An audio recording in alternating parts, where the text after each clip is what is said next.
This is the first picture of one of the 3 teenage boys who were killed when a black Audi plowed into them. Harry Rice, 16, was making his way to a 16th birthday party alongside 2 friends when the vehicle struck them. Police were called to Shippiston Lane in Hayes, West London, at 8:41 p.m. last night following reports of the horror crash. Despite the efforts of paramedics, the 3 boys were pronounced dead at the scene. The 28-year-old driver of the Audi was arrested before taken to hospital for treatment.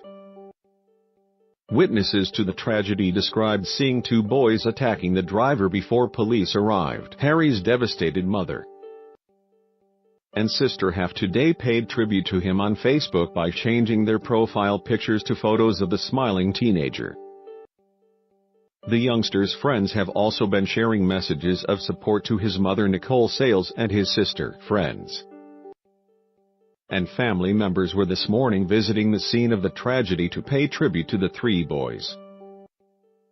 A card read, "My darling baby boy, my heart is broken. Love always Mum and Vinny." Other tributes left at the scene were dedicated to 2 boys named locally as Josh and George.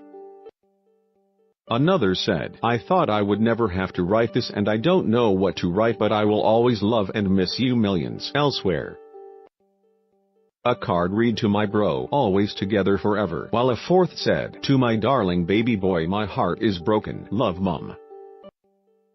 Vinny, a 28-year-old man who was inside the vehicle, a black Audi, has been arrested and was taken to a West London hospital for treatment.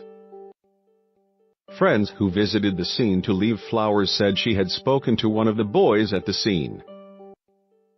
A devastated pal said, "I spoke to one of the boys here last night. They both saw their mates in pieces on the floor. George and Josh were best mates and stuck together like glue, like Tweedledum and Tweedledee. They were all lovely. Lovely boys, the best boys you could meet." Eyewitnesses to the devastating crash said they saw 2 boys punching and kicking a person suspected of being the driver of the Audi. Amandeep Matheru, 27, and Jake Webb, 18, drove up to the scene and stopped when they saw 3 people fighting in an Esso garage forecourt and were the first to ring 999. Amandeep said, "I saw the boys fighting in the forecourt of the garage with an Asian guy on the floor. They were punching and kicking him. They told us he had killed their friend and said call the police. We saw 2 of the boys on the floor and paramedics came within about 2 minutes and they lifted one of the boys' arms and it just fell straight back to the floor. The lads were shouting on the phone and saying 3 of our friends are dead. They were hysterical and in pieces." Jake Webb, 18, said, "I saw 2 white boys punching and kicking an Asian man who was in his late 20s. I said stop and that I was going to call the police and they said he had hit our friends. They had already started attacking him in a bush. He was walking away from the scene and they were pushing him. A lone paramedic turned up first and the friends literally drained her ambulance of everything. The boys were trying to take everything out to help their friends. The boys were lying in the road. One was wearing a white jacket. It was just terrible. I will never forget it. My friend here last night," said an Asian passenger in the Audi ran away from the scene with a bag.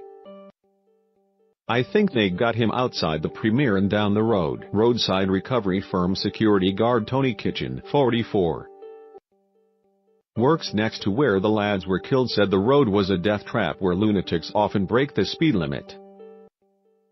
He said, "It's a death trap and people who drive down this road are lunatics. I'm surprised there haven't been more accidents." Police have said that the incident is not being treated as terror-related and have urged anyone who may have witnessed the crash to come forward. All of the next of kin of the deceased have been informed. The Met Police said. Staff at the nearby Esso garage said a group of teenagers had been fighting at the entrance to the forecourt a few moments before the smash. One cashier said the police had come to inspect CCTV footage of the brawl, but said he did not know if it was related to the crash. "The police haven't told us anything," he said. He said teenagers didn't usually hang around in the area, which is just next to the M4 Junction 4. The member of staff said the garage's CCTV didn't stretch to the site of the collision. Investigators have said they are still trying to establish the sequence of events that led up to the collision and whether there were any other occupants in the vehicle. The road was closed while the incident was investigated, but the closure has since been lifted. "I need anyone who saw what happened to contact police immediately. Did you see this Audi before the collision or in the moments leading it up to it? I would urge you to speak to us to assist us with our investigation." Detective Jane Shaw of the Serious Collision Investigation Unit said, "These are horrific circumstances that have resulted in 3 young people losing their lives.